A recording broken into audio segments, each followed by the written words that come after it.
High বন্ধুরা, কেমন আছো? আশা করি ভালো আছো, সুস্থ আছো। আজকের রেসিপি মাছের ঝোল রান্না করব। এটা কাতলা মাছ, আলু পটল দিয়ে ঝোল করব।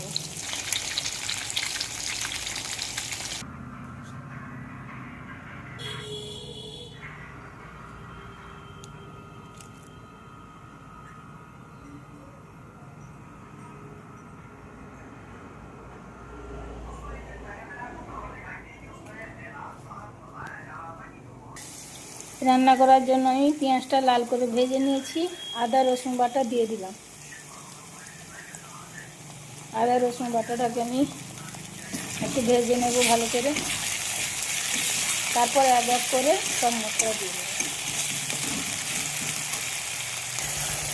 মশলাটা আমার কষা হয়ে গেছে। মশলা থেকে তেলও ছেড়ে দিয়েছি। তেল ছেড়ে দিয়েছি মানে মশলাটা আমার খুব সুন্দর ভাজা হয়ে গেছে। এবার আমি সবজি তুলে দেবো।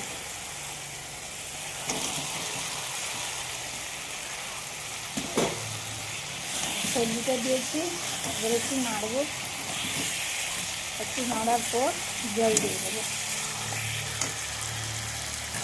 দেখো বন্ধুরা, আমার মশলা কষাও হয়ে গেছে, সবজিটাও হয়ে গেছে। সুন্দর মশলা থেকে তেল ছেড়ে দিয়েছে, তার মানে হয়ে গেছে। এবার আমি জল দিয়ে দেবো। সবজিটা আমার সিদ্ধ হয়ে গেছে। এবার মাছ দিয়ে দিচ্ছি।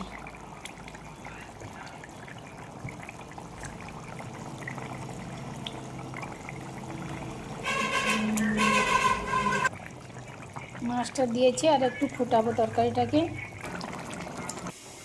বন্ধুরা, এইখানে আমি রান্নাটা শেষ করলাম।